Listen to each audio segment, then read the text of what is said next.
Good morning guys, welcome sa RJ's Farm. So ito yung unang vlog natin sa 2025 January 3. Bale, nabisi tayo ngayong mga Pasko tsaka New Year, so hindi na tayo nakapag vlog. Pero ngayon sisimulan na natin uli yung paglilinis ng ating farm. Yan, nauna na si Tatang dito, nagga-grass cutter siya, mamaya papalitan natin. Tsaka yung mga i-update natin kayo mamaya doon sa mga mulberry. Bali open na yung mulberry picking natin. Ayan. Tapos may konting inayos tayo rito. Ayan. Yung puso doon nilagay ko doon. Nilagay natin doon para marami ng, para malapit yung pagpipicture nila. And then nakapag-prepare na rin tayo ng mga punla ng sunflower para itatanim natin doon sa ating sunflower farm. So ito dahil medyo nag-uulan nung nakarang araw, tumubo na yung mga damo. Lilinisin na natin. Yan, saka yung mga bonggambilya natin nag-bloom na. Yan. So ito nauna na si Tatang dito.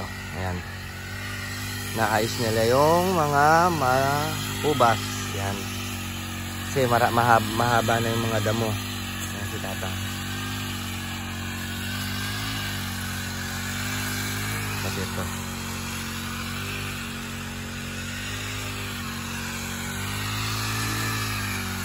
Tapos yung mga napuro nating ibang mulberry ay ibang mga ubas, medyo naglabas sila ng mga bunga, pero pang ano lang to, pang summer lang talaga natin sila papabungahin to. So nakakonsentrate muna tayo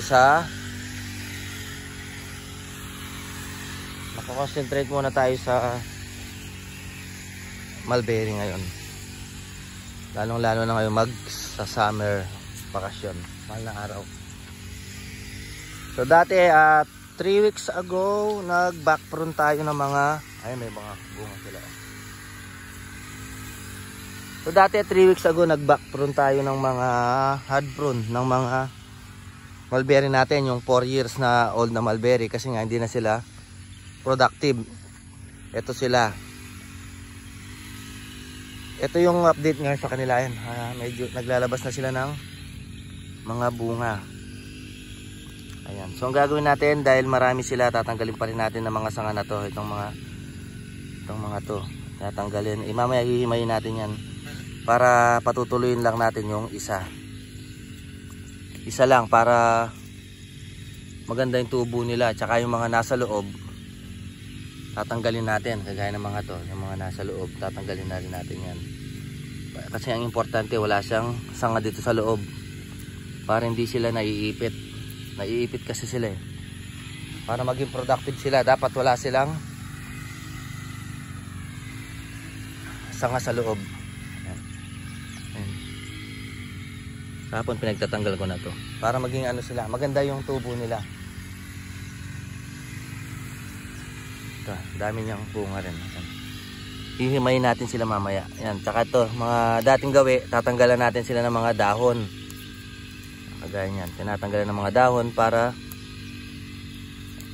mahanginan sila at lumabas yung mga bunga nila, para walang kaagaw din yung mga bunga, para mabilis silang mahinog, tsaka magiging malaki sila.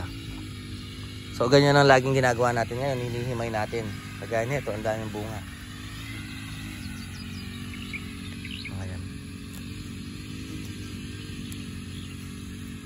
Daming pambunga oh. So ganyan ang gagawin natin yan maghapon. Yan, nasusunog sila sa init. Susunog yung dulo sa init oh. Yan. Ngayon gagawin natin, puro paglilinis muna. Tapos ito po yung second batch. Ngayon linggo na to, ito third batch na natin to. Ipupuro na natin din to. Kasi kailangan magkasama yan eh. Tapos ito pa pala, yung mga for picking natin. Kahapon may mga nag-pick na, tsaka nakaraang araw. So continuous na siya. Siguro bukas marami na, Sabado, Linggo. Ayan sila oh.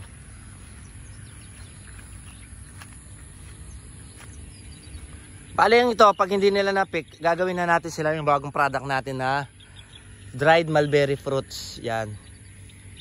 Pwedeng ano yun, kainin na parang candy, or yung iba hinahalo sa cereal. Yung iba naman ginagawang dried mulberry fruit tea. So mga 7 pieces, 5 pieces na dried fruits, tapos ilalagay sa bababad sa water, tapos iinumin. Ganun din yun, mabilis daw makapagpababa ng sugar yung mga nakapag-try na. Yung tinry nating sinubukan nating ipainom dun sa kasamahan natin, and then nagpa-test siya na mataas ang sugar niya, then nag-test siya. So medyo nag-normal naman yung daw niya, yung sugar level niya.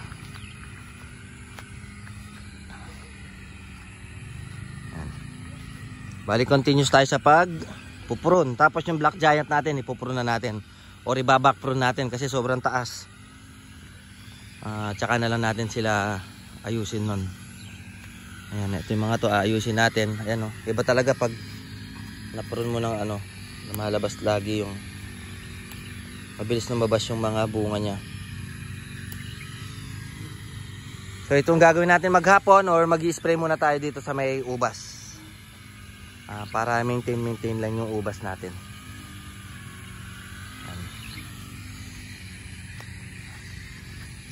And then ngayon available pa rin yung mga natin, mga products natin, yung cuttings, mulberry tea, mulberry jam.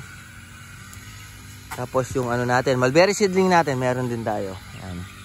So ang gagawin natin, linis muna kaya madamo. Yun, ito yung mga Arcadia. Nag-try tayo ng Arcadia rin. So kailangan lang ng spray ito.